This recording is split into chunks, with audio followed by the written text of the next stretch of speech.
Hello Foot Fixer, this is Marian Yao aka Miss Foot Fixer, and here we are going to remove some fissures and callus from a heel.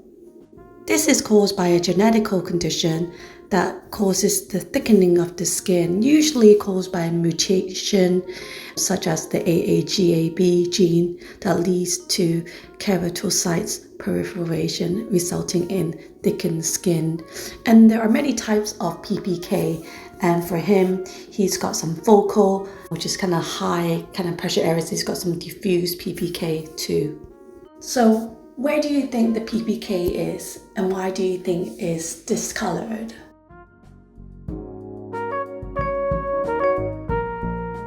This area of the foot is very particular. Usually you find it in people who wear kind of footwear that has a seam and it rubs against the side of the foot, and then that creates the regeneration and then the thickening of the skin. Discoloration can be caused by kind of pigmentation, but also if, for example, you have a blister that dries up, and that can cause discoloration too. So for him, it's caused because he had a blister, then it dried, then it developed some pigmentation and rubbing and became thick.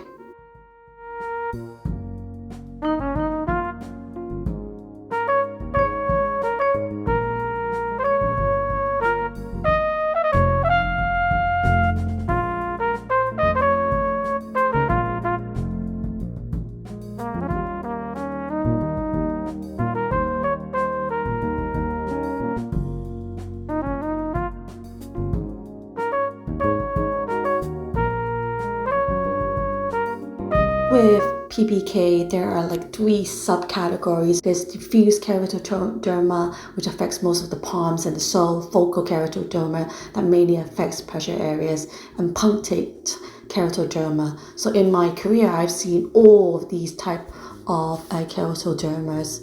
And sometimes when you have diffuse keratodermas, you can also get it in your hands, where it's just a really big, thick kind of yellow callus that forms in the entire hand. And you imagine that callus being so tight you can't move the hand, or it hurts when you move it. So moisturizing, filing down the callus is really, really important at the end of the day, because if you don't manage it, it just hardens it.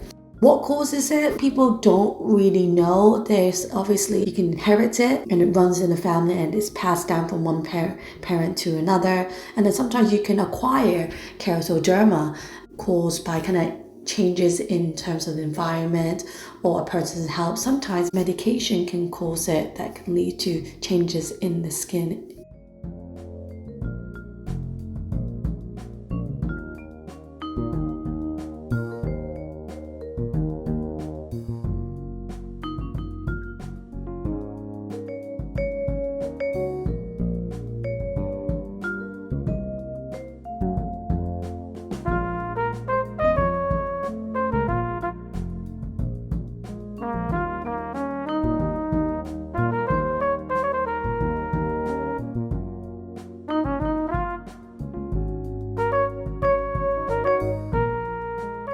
So ultimately, we want to file it down. We want to make it even.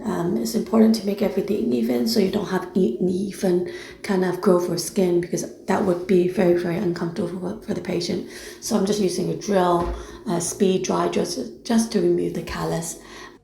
I find that it's better to dry remove the callus. Wet removal for this type of skin condition, it just becomes too rubbery. It's just hard to remove, so I prefer dry.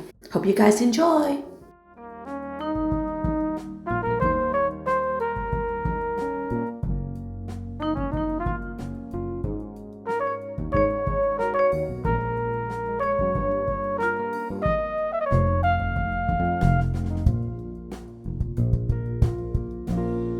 Thanks for watching Foot Fixers.